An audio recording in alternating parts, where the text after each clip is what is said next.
what's the worst and best thing about being the son and brother of a Texas Ranger? Oh my God. It's really not bad. Besides them knowing that you're full of shit, other than that, it's... Well, we're all doing pretty well. We're pretty up and running. We're not destroying as much shit as we used to, wouldn't you say? I would say that's progress. We're productive black sheep now. That's right. And what the hell have you got against black sheep anyway? Yeah. Hi there. Dr. Bob Beare here. You're on the recovery crew here at Deep Waters Recovery. Today's guest is Kyle Rainwater. And this is a guy with really good recovery that's been in the business of recovery, but doing it from a place of really solid personal recovery. And that's what we love about most of our guests here at Deep Waters are doing their own work in a very specific way, but sharing it with the world in a dynamic way. So you're going to enjoy Kyle's story today. Deep Waters is a variety of processes and workshops. The experiential facilitators training is an ongoing process to help therapists and anybody that works with groups to learn how to do trauma resolution work in a dynamic way. We also offer the Deep Waters Intensive, which is a 3-day intensive at a really nice retreat for folks that are ready to really launch into the life that they've been dreaming of. It's all to live authentically is our birthright. And that's what we're up to, is empowering people to find that magic, that spark, right? So anyway, enjoy the show today. You're in the deep waters now. Well, look at this. Kyle Rainwater, you found his way here. We've been wanting you to come on the podcast for a while. Kyle is our guest today, and I'll say a little bit more about his background and all the juicy stuff that he's doing in the world. And Camille Reid is our co-host and kind of our regular co-host now. She's also our programs manager here at Deep Waters. So this is going to be we're going to get Kyle's story, and it's a juicy one. There's Texas Rangers involved in it, and black sheep, and so we're looking forward to this. Hello, folks. That was my hello. Hey, Bob. All right. So, Camille, why don't you say a little bit about what's happening at Deep Waters?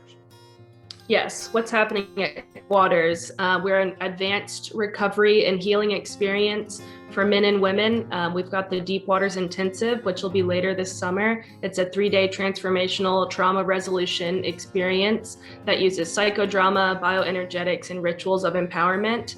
And then we have our next facilitators training that's going to be on June 4th and 5th. That's an opportunity for anyone who works with others to do their own inner work and learn some action tools that they can use in groups. If you would like to bring the sustainable trauma resolution into the curriculum of your treatment facility, reach out to us because it'll be a good fit for you. Deep Waters also has an outpatient program where you can work with Dr. Beare and his colleagues in groups, individual, couples, and family sessions. You can reach out to us at admin@deepwatersrecovery.com. And our phone number is 512-677-7847. Podcasts come out on Fridays. We've got the blog that comes out on Mondays. So you can follow, share all of it, all the social media stuff on Instagram, Facebook, Twitter, LinkedIn, and then also follow Bob on TikTok as the recovery and trauma guy. How about that, Kyle? I'm on TikTok. Did your admiration for me just go up a little bit? Extremely. I'm jealous that you've taken the leap into that world. I have yet to do that, so. It's a different world for sure. My 18-year-old daughter, I have a coach, so that's there you go. That's the only reason. But I've been having a lot of fun with that, actually.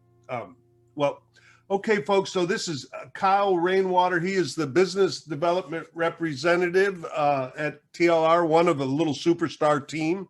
The last resort. I'll toot that horn just for a minute. You can do it later if you want to, Kyle. Kyle and I have been doing this long enough that we're not going to be doing work at a place or trying to promote a place that's not doing the real deal version of getting people sober. And there are plenty of places where you can get the milder version. If folks really want to get sober, there's a couple of treatment centers. The last resort is where I send people. I call Kyle or one of his colleagues, and they almost always find a way to get a person who is ready to do the deal. So he's much loved dude over there. He's also a certified interventionist. He's been a business development guy at several different facilities over the years. He's a peer recovery specialist and the son of a Texas Ranger dad. I don't know why I keep saying that, but that sounds very interesting to me. I hope we get a little bit more of that story. There's more to Kyle. I'll let him say more if he wants to, but so glad that you're here, brother. Why don't we just turn it over to you to share your experience, strength, and hope, and what it was like. How does that go? What it was like, what happened, and what it's like now. Try that. Glad you're here. Glad to be here. Thank you for having me. Yes, the Texas Ranger dad. That's a fun shtick to have. Yeah, no, I mean, it's what it was like. I mean, growing up in that environment, it was great. It was everything about my childhood. I had everything I needed. And I don't just mean that from a circumstantial standpoint, that we had everything we needed, not necessarily everything we wanted. Dad was a Texas Ranger. What comes along with that from a family standpoint is lots of time away from the family, long hours. He did a really good job of not bringing that into the house. The stuff that he was dealing with, the investigations that were going on. I mean, it's heavy stuff. I have more insight into it today. As a kid, I just knew he was a Texas Ranger and didn't know much more than that. And so he had this ability to flip the switch. And so when he was on, he was on, and when he was home, he was home. And I always admired that about him. I can imagine that took a lot of energy, a lot of awareness, a lot of insight. And it was something that he had done. It was a way that he had operated for a long time. And do I think it affected his parenting? I'd like to think not, but probably, it probably played a part in the way that I was raised. And he was definitely kind of the more, I don't want to say militant type, but it was, this is the way things are because I said so. And the haircut that you have there is probably just coincidence. Oh, he loves it. So up until about my senior year of high school, it was luscious locks. Is that right? That he hated. And he told me every day. And then one day it was, 102 degrees in Houston, Texas. And I said, I'm shaving this off. And so that he was pretty proud of that day. Still brings it up to this day. But yeah, I mean, it was, my mom was the type, it was growing up, my brother and I, and we still joke about it. It was, if we're in trouble, right? Would you rather go see dad?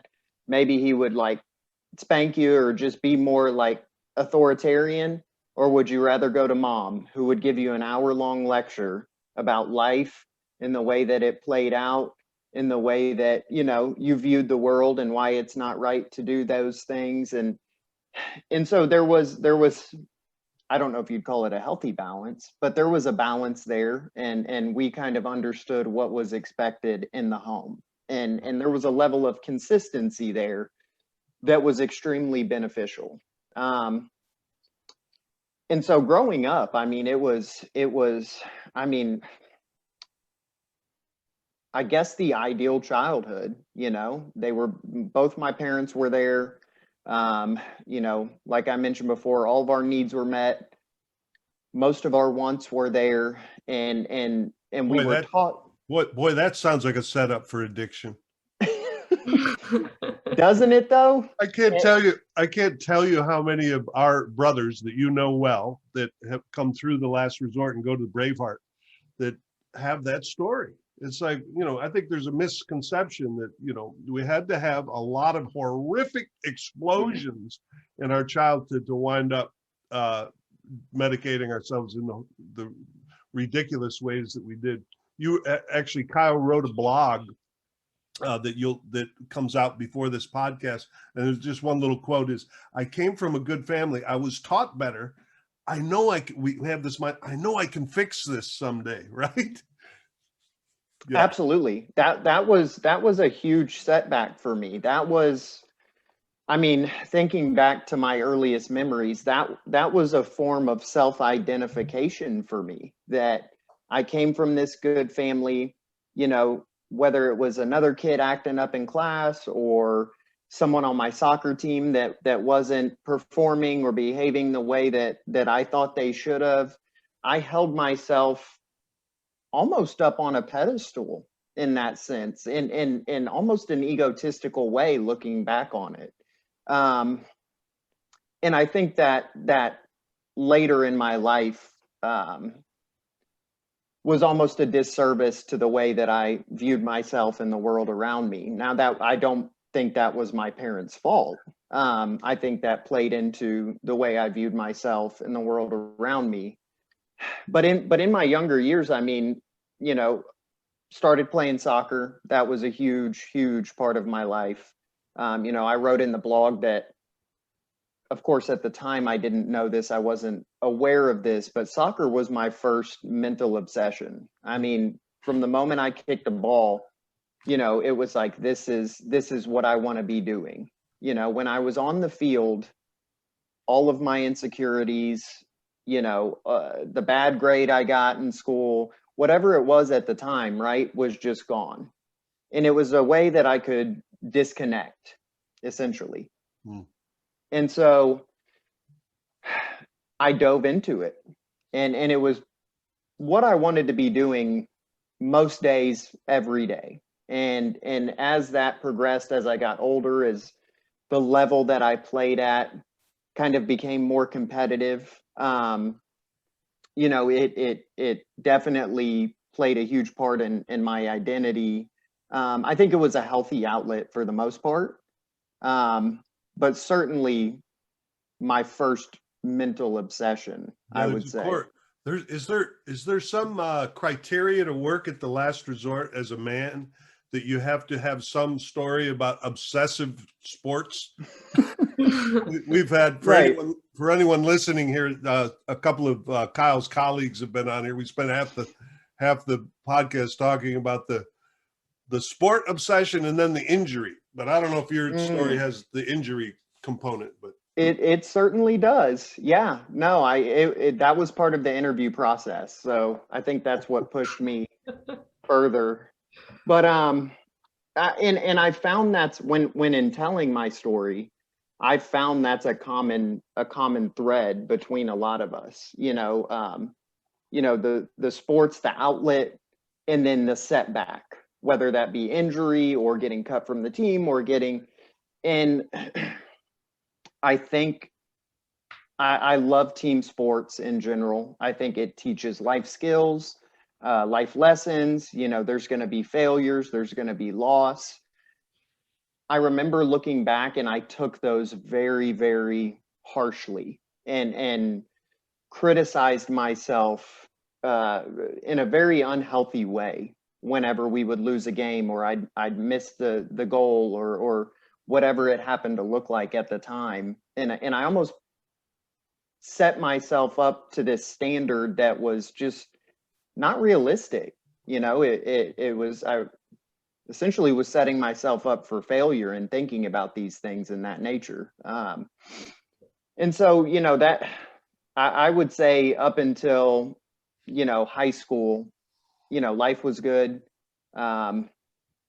Soccer, school, family stuff, family events, very close-knit family, holidays, the whole nine. We'd go to church, maybe not every Sunday, but a lot of Sundays. Grew up Catholic, and I never had any qualms towards Catholicism or organized religion that I was aware of at the time. Did I just see an eye rolling?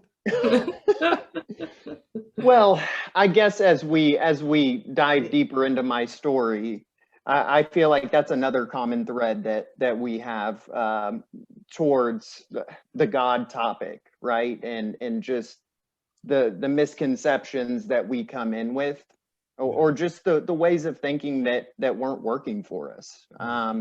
We agnostics was a pivotal chapter in my story, and me figuring out who I am and what type of relationship I want to have with God.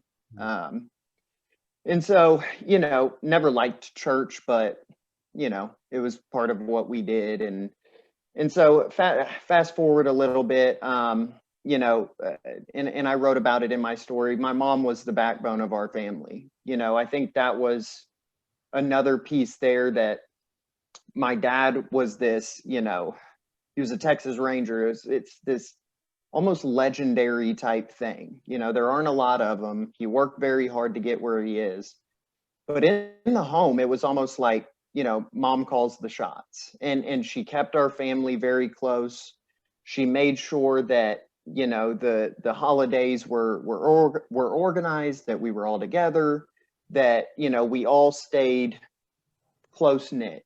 And whenever, I think I was maybe 8th grade, 9th grade, somewhere around there, she was diagnosed with cancer. And that was a huge blow to us, our family. And I wrote about this in the piece, like her main tone and sentiment around this diagnosis was everything is going to be okay. And I truly felt that in my heart of hearts, like regardless of what happens, everything's going to be okay, and we're going to make it through this. And I trusted their word. When we talk about conception of a higher power, I would say my parents were my first idea of what that was. Their word was law.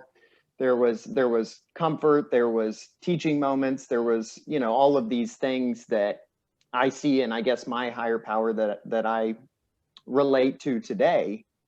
And so I trusted everything is going to be okay. And it was for the time being. During this time, I was introduced to marijuana. That was, I would say a pivotal point in my life. I fought the idea of using any type of substance for a long time. It just, back to the ideals I had about myself, it didn't fit. It didn't fit anywhere in my story, past, present, or future, right? It's going to get in the way of my goals. I was taught better. I'm the son of a Texas Ranger. I can't be doing anything illegal, And so I think I would essentially say I was finally peer pressured into, smoking weed for the first time. And it was at this huge party. My buddy's parents were out of town. We organized this huge party, like the whole school came, and I ended up smoking weed at this party for the first time. And I heard this might happen. I didn't get high. I've heard first time you smoke weed, you may not get high. And so from a direct effect, nothing there. But from a kind of a receptive standpoint of my peers, that was there.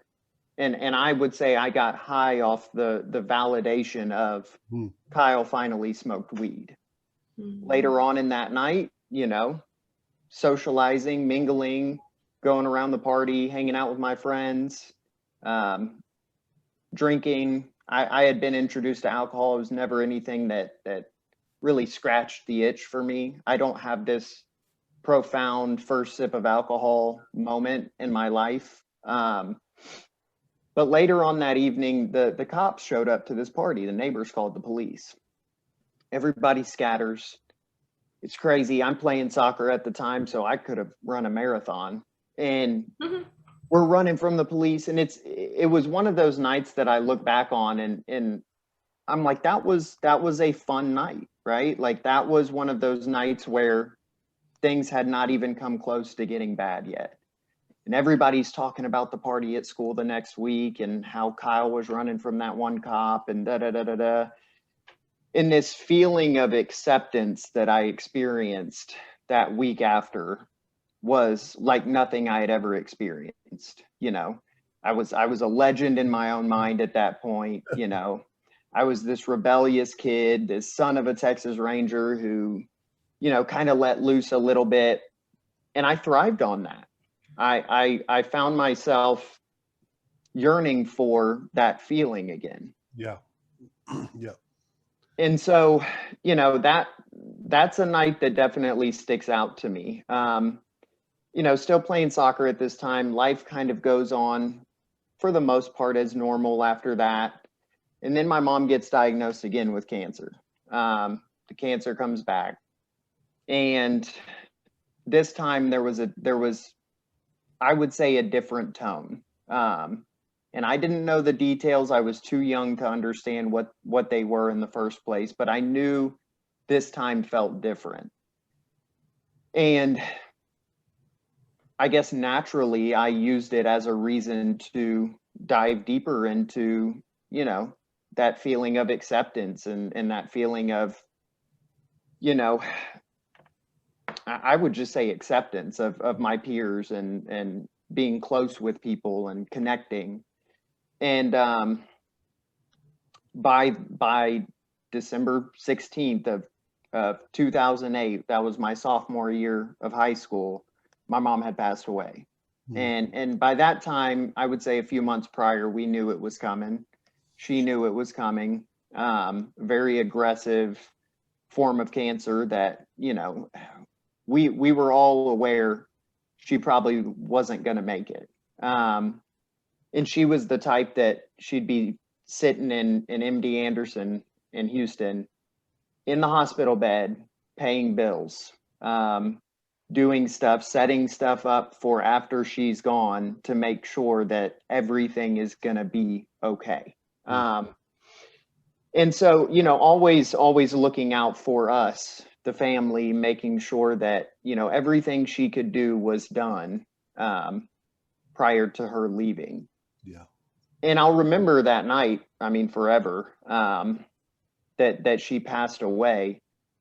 But that was definitely the moment in which things turned for me. Something inside of me changed that night.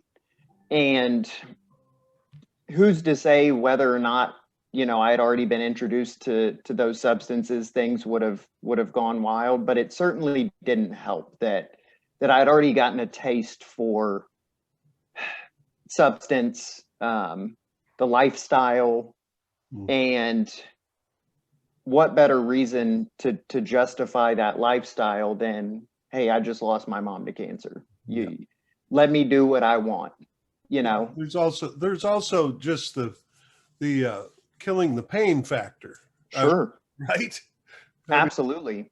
You know, Yeah, Camille just recently has gone through some pretty big loss and had to like re-up. And I've lost both of my parents, and through all of that, all of my acting out was like options were raised because I could kill, not consciously. I'm not going to do that. I've been sober a long time, but it's like, what am I going to do with this pain? I got to find some way to express it or kill it, one or the other. I mean, that's just one of the ways we talk about it. Yeah. 110%.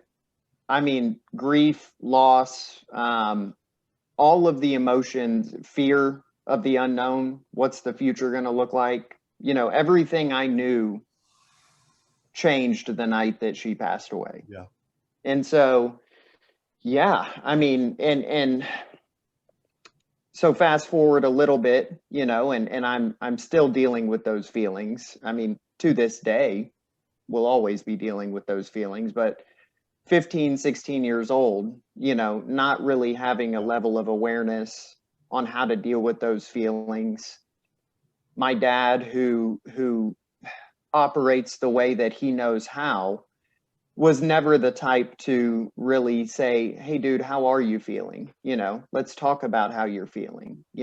Yeah, you don't get to be a Texas Ranger without learning some pull up your bootstraps technologies. Absolutely. Absolutely. And in a lot of cases, those are beneficial strategies, sure. right? Especially in war, or a drug bust.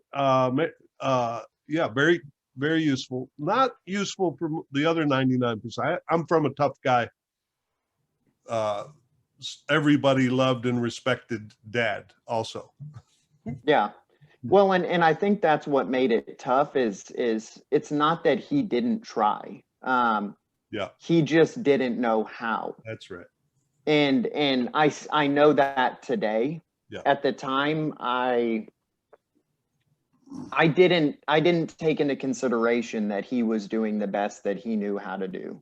Yeah. And so, resentment built. The hair grew.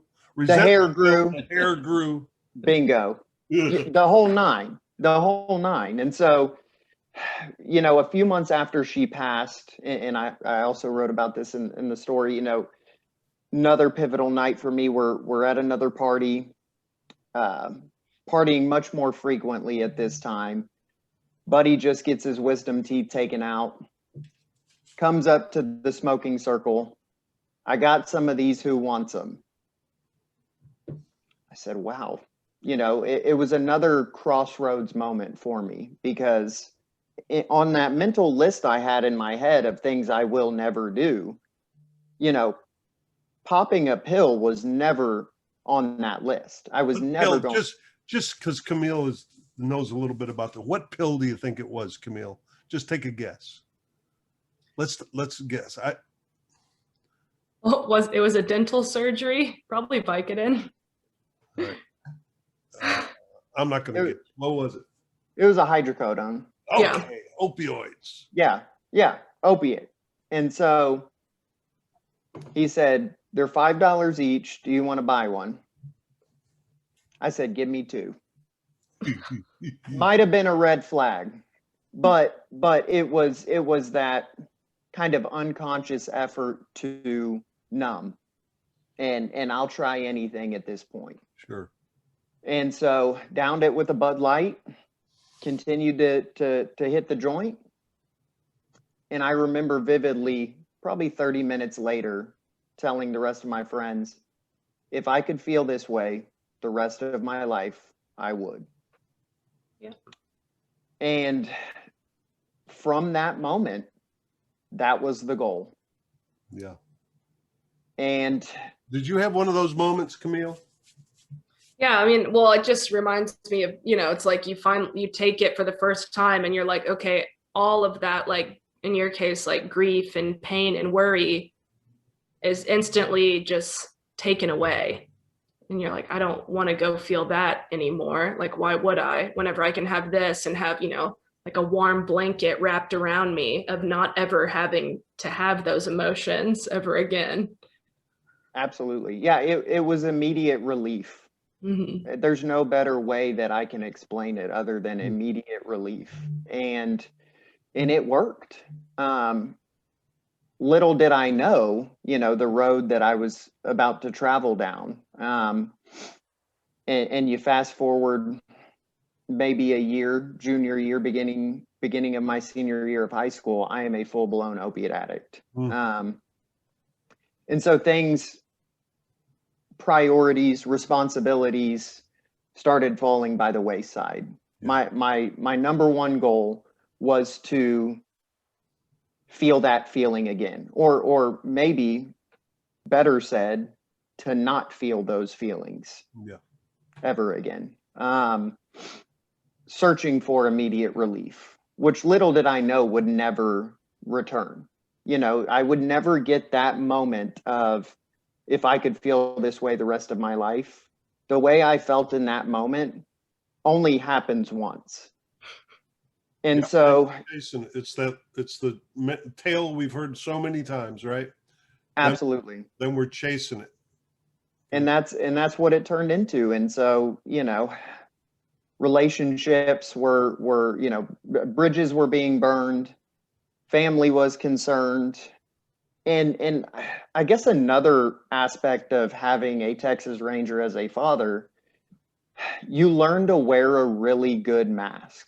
I mean, if you think he for a living interrogates murderers and terrorists, and and so you learn off of that, and so I got really good at it. And I think we all know that only lasts so long. And I think it was about my senior year, I may have graduated high school. That was a miracle on its own, me graduate. I remember walking down like the aisle. We big 6A school, graduated. We did our graduation ceremony in NRG where the Texans play. And I'm walking down the aisle and I see my teachers, they're sitting at the end of the aisles, and some of their jaws were dropped at the fact that I had my cap and gown on and was graduating and going to get my diploma. We haven't seen him all year. Yeah, where's this guy been? Right.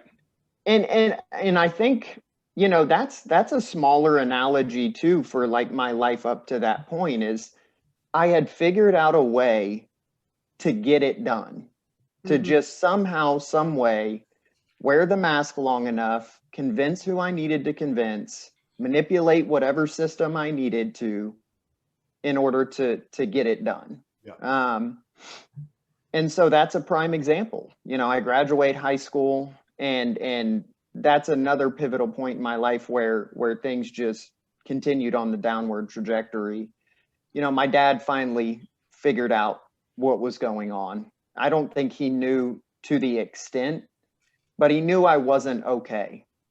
And I guess once again, instead of, dude, what's really going on here? It was, this is not going to happen in my house. And Nice. you need to get out. Yep. Yeah. He probably had just enough exposure to people that enable that kind of stuff to know what to do, which is to help an addict have consequences. It's the only thing we understand, right? Absolutely. Let me help you, Kyle, to use a little bit less opioids. Poison. Let me help you put a little less poison in your body. I mean, that does not help us. Well, and at the time I viewed it as, of course, he doesn't understand me. He doesn't know what's going on. When really it was him setting a very firm boundary of, I will not allow this in my house. Yeah. And so, I went and moved in with my grandparents, my mother's parents, who absolutely adore me. I'm their grandbaby. And so I was like, all right, this isn't really where I want to be, but I can get away with more here. Mm-hmm. Absolutely. And I did for a little bit. Yeah. And kind of BS'd some college courses, and, had little jobs here and there. But as far as aspirations and goals went, none. Yeah, this is a good moment just to, I've been thinking a lot about this lately, how the disease just co-ops our passions in our life, right? It just, everything shifts from, here's what I'm doing in my life. Here's what I'm passionate about. Here's the connections that I want. And then suddenly it's all about the drug, right? And the things that we do, we're no longer ourselves anymore. Yeah. The things that we are doing they look a lot like evil, by the way. So the stealing and the lying and the cheating, I mean, that wasn't Kyle. That was the disease and the other thing I just wanted to point out was how quickly the disease took you over, right? Yeah. And co-opted who you are. It's not like it was a 40-year and that's just something for anyone listening to know, that there's no real way to know what our chemistry or our makeup will do with the use of any kind of drugs and alcohol, whether we're genetically predisposed,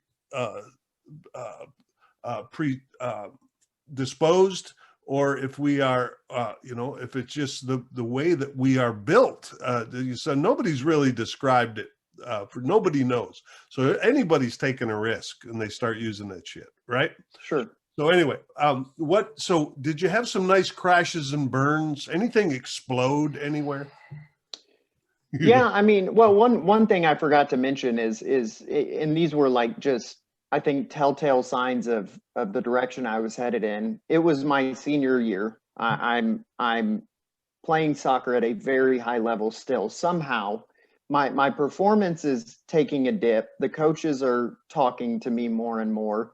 But at this time, I have college scouts on the sideline. I have a future ahead of me as far as soccer goes, which is what I always wanted. And one day, performance is taking a dip. Coach calls me on one of our days off to talk and see how I'm doing. They knew I had lost my mom. They knew, that I'd been going through some tough times. And I basically said, F you, I quit. Hung up the phone and never played again. Yep. And so one of many examples of, those things falling by the wayside. The crashes and burns were not monumental. I was hoping for a big shootout. I was hoping for a big Texas shootout somewhere. Well, so when I moved to my grandparents, me and my dad, we stopped talking, and he kind of moved on with his life. He got remarried.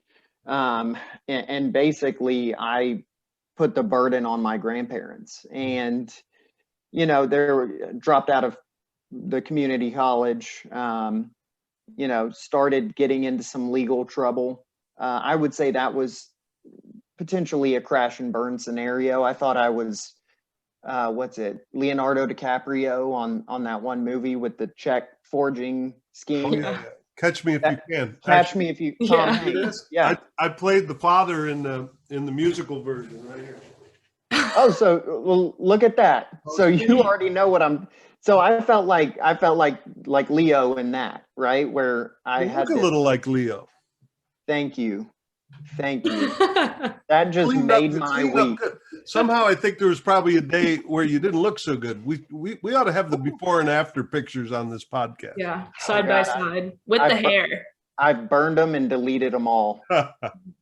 So I mean, yeah, I got caught up in that.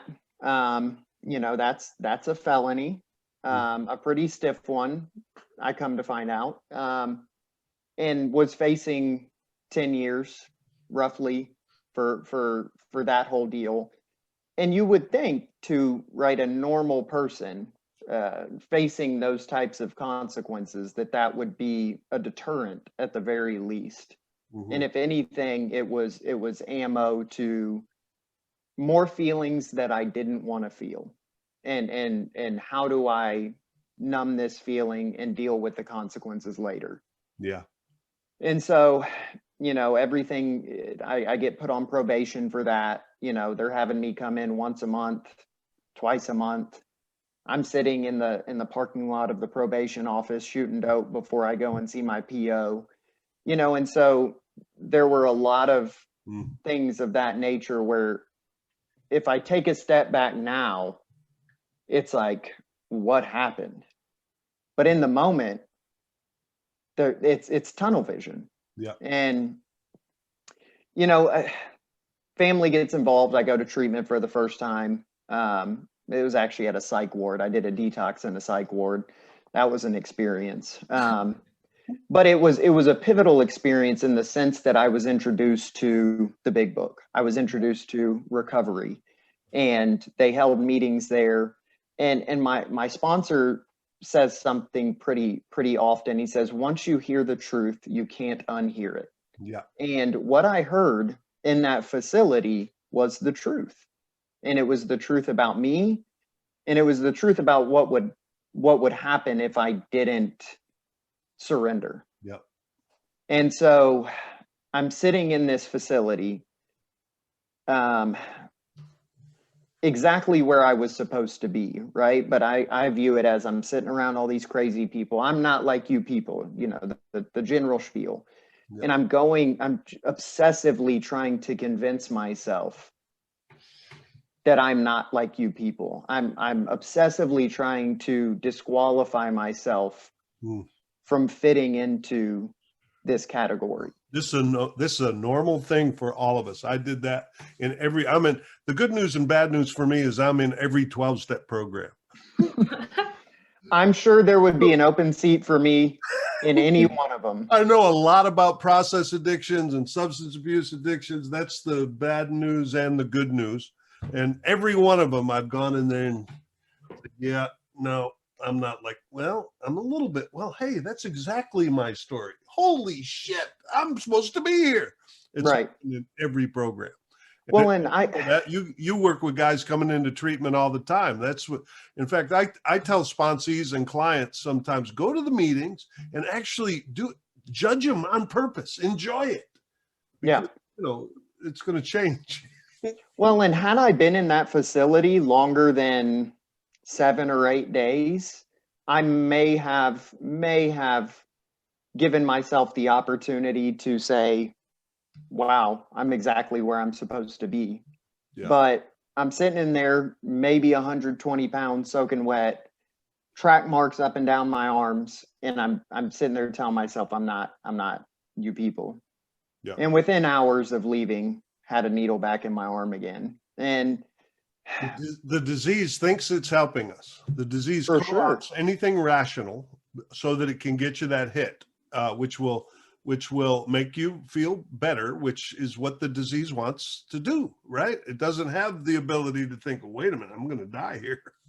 Well, and I'll even add temporarily feel better, because it's almost as if once the substance hit my bloodstream, it was guilt, shame, remorse all over again. That's right. And especially now, you got a little taste of the big book in recovery. And I bet your sponsor also says things like AA will ruin your drinking. AA will, 12-step recovery will ruin your ability to ever really enjoy that shit again, right?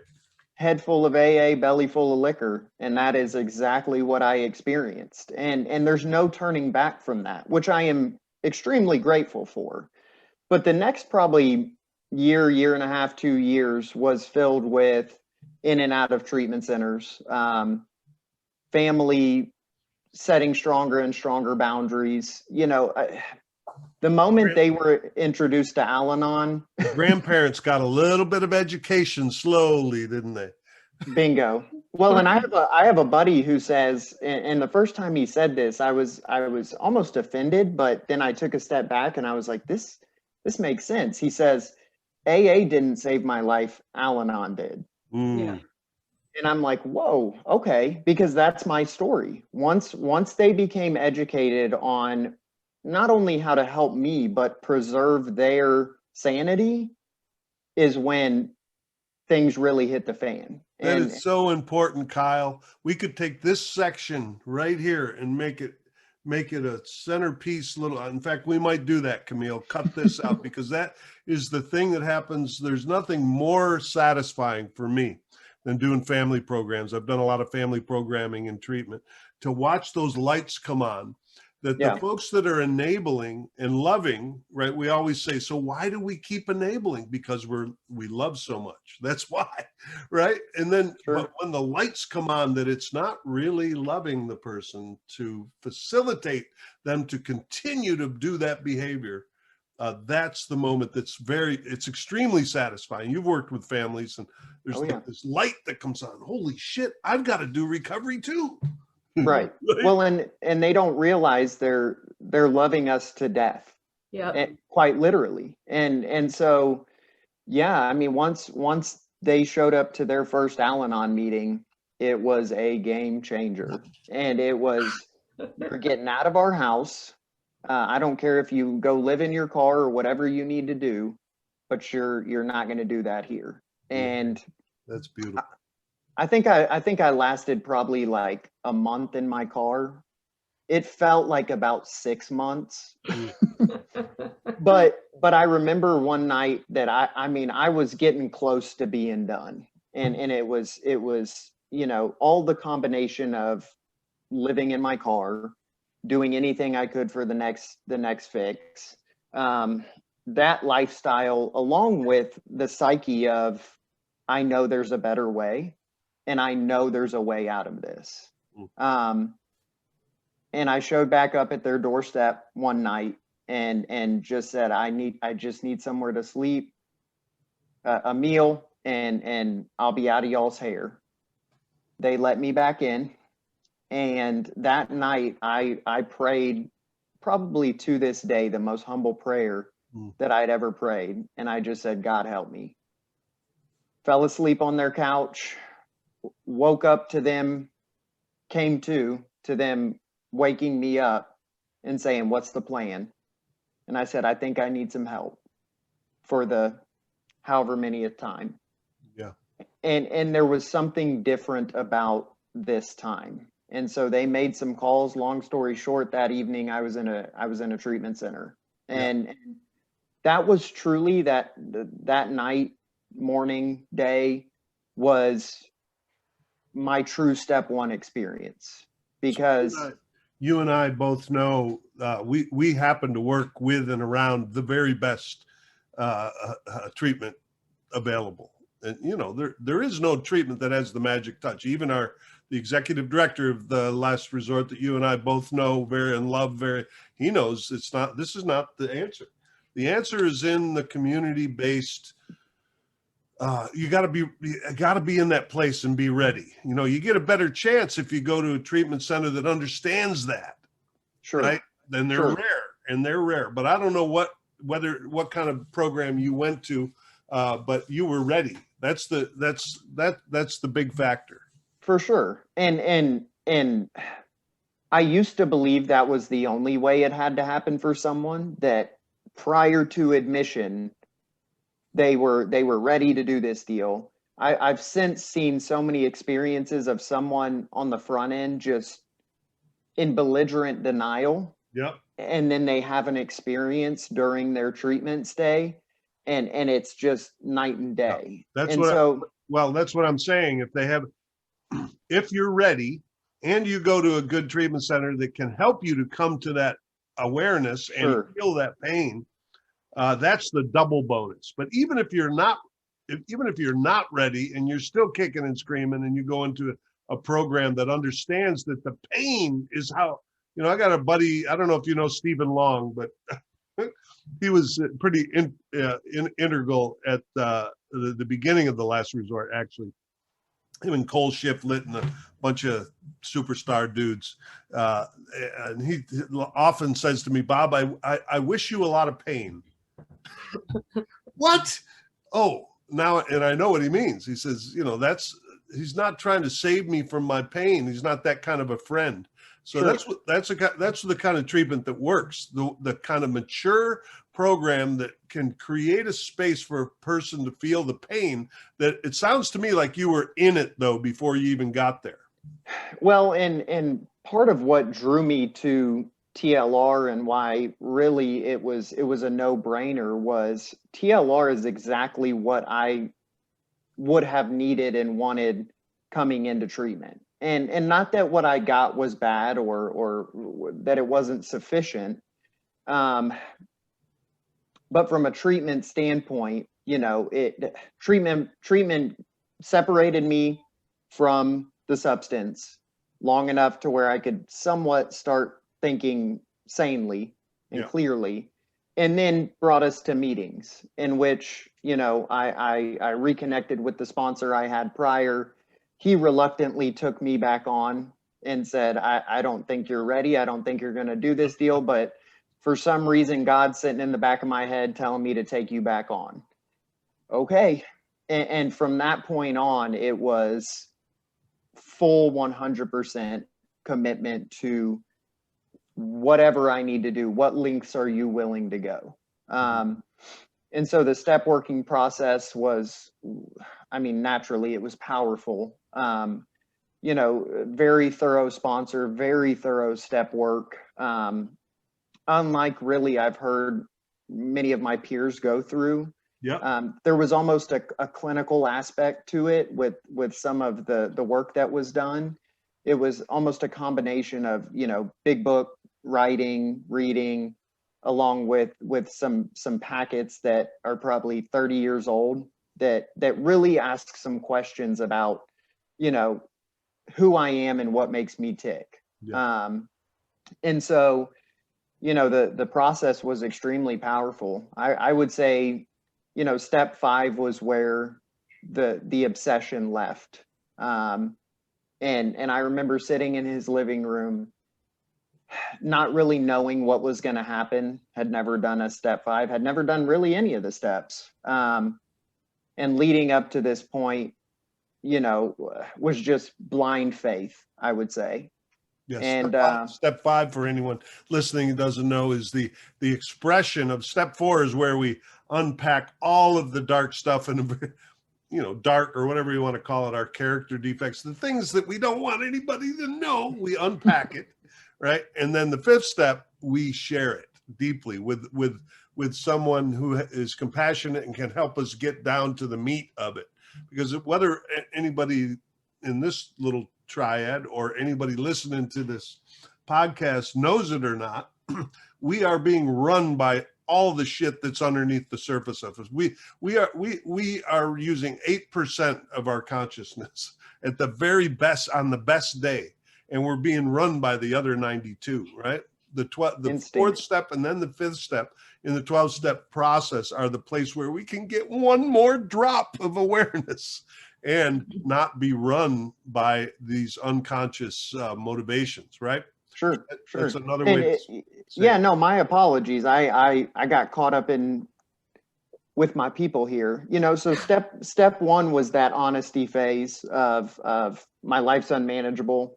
And I'm powerless and I can't do this deal. Honesty, just true gut level honesty that I'm a drug addict and this way is not working. Step 2, somewhat became okay with inviting a higher power into my life. Came to believe that this thing that I think I know a little bit about, but don't really know much about and haven't been connected to in a long time. Yep. I think I'll let him back in. The chapter that you referred to, We Agnostics, is a really good warm-up chapter for that topic. Yep, for anybody that's looking for something to read that's interesting. That chapter was pivotal in the groundwork of my conception of a higher power. Yeah. Step 3 was powerful, and I go through all this step work. I learned the 3rd step prayer. And my sponsor he has this way of just simplifying things that it just clicks. And I told him, I said, this seems like a lot, turning our will and our life over to the care of God as we understand him. Like, that's everything. Like, what if I'm not ready to hand over everything? And he said, Kyle, God will take whatever you're willing to give him. What are you willing to give him? And I said, at this very point in time, absolutely the drugs and the alcohol. He said, God will take it. Let's keep rolling. And so then, into step 4, talk about all the dark secrets, the thing, that we brought up the word inventory, but a drunk-a-log of, or not, of people we had hurt, things we had done, things we're not proud of. Step 5. We'll talk more about the 4th step next week of the podcast, subsequent podcast to this. We're going to do a podcast. I'm thrilled about that. Fourth step, getting deep on that. So that'll be fun. 5th step, we go and we talk about it, conversation between me, my sponsor, and God, and just releasing those things. And I think that's when my obsession truly left. And we're not going to do a spoiler on the rest of the steps here. You have to get in 12-step recovery yourself to find out the rest. Bingo. This is the trailer. But I'm telling you, those first 5 steps are the development of awareness and getting out of our way. We'll talk more about that. Sure. And the 5th step is really diving into a life. So it's the action of diving into a lifestyle of honesty and being real.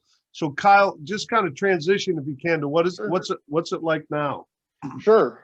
So, I mean, life today is surreal. You know, it's if I could put it into one word, I would say true freedom. You know, freedom from myself, freedom from the negative thoughts I have, freedom from the obsession to use, to drink, and then the freedom to have the life that, I don't want to use the word deserve, but the life that I want today, you know, a family, a career, relationships with my family that are truly intimate and emotional and not driven by, you know, monetary things, or I need this, or tugging on coattails, or anything of that nature.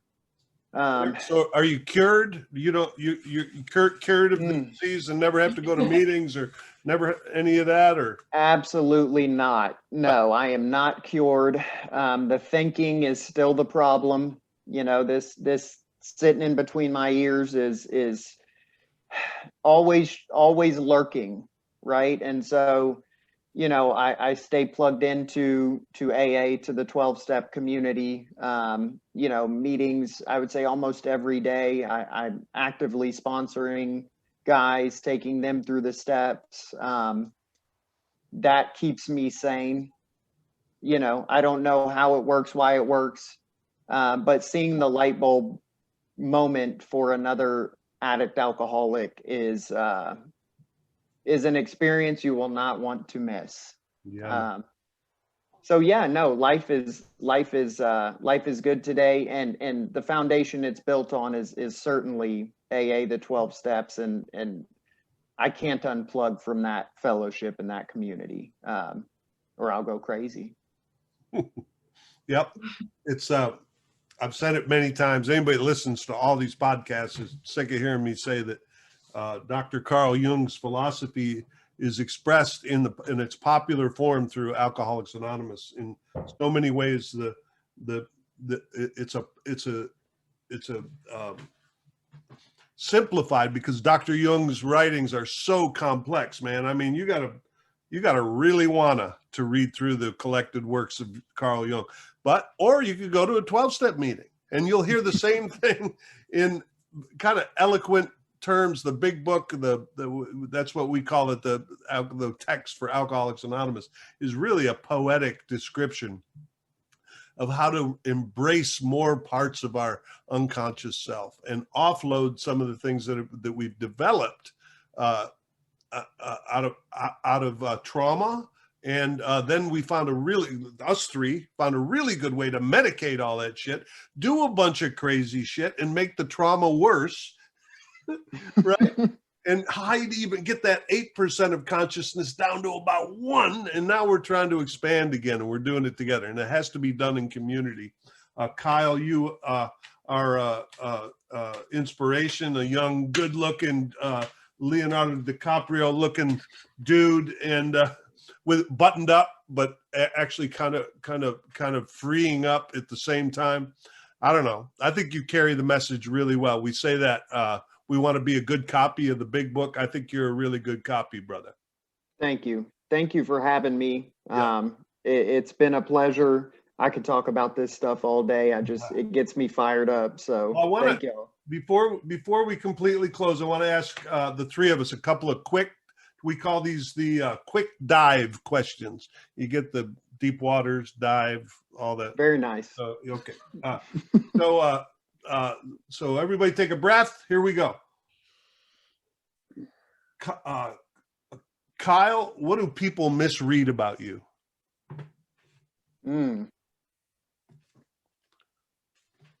Yeah, you don't get to think about it too much. I mean, I've been told that there have been times where I come off at first glance as like harsh or very serious. Yeah. And I'm not at all. Sweetie. He's a sweetie. Kyle's yeah, a sweetie. I'm just a little precious baby Kyle. That's what my family calls me.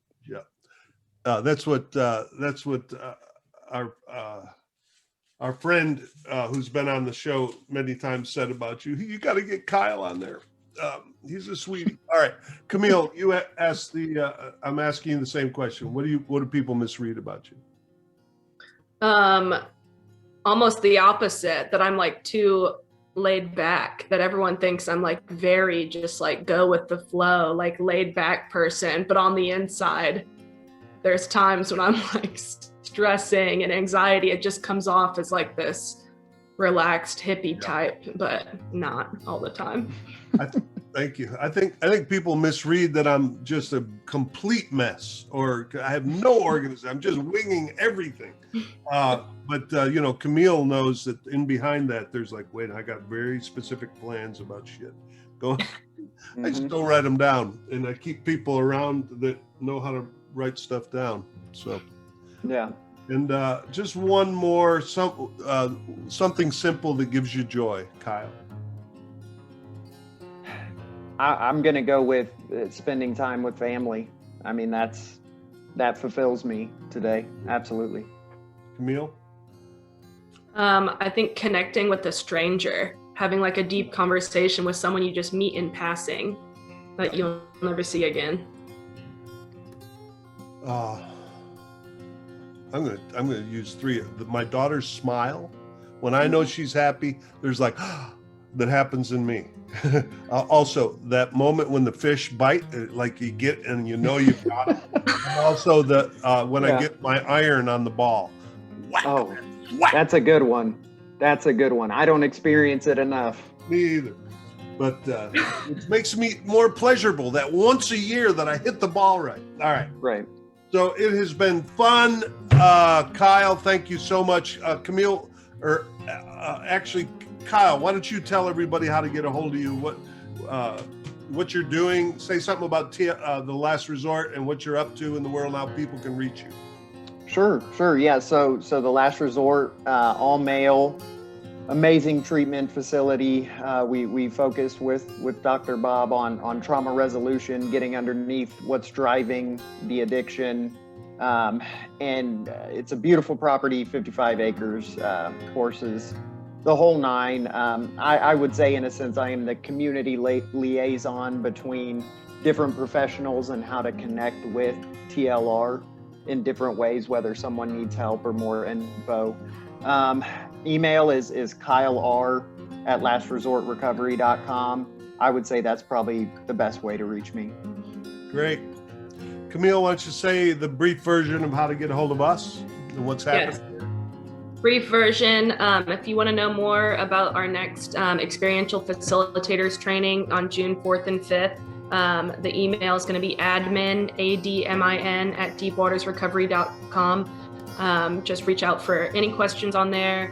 We've also got the podcast on Friday, blogs on Mondays, and just follow all of our social media channels. You'll find us there. Thank you. Deepwatersrecovery.com. It's a doorway into all the rest of it. Okay, Kyle, thanks so much. Camille, everybody that's listening, you're in the deep waters now.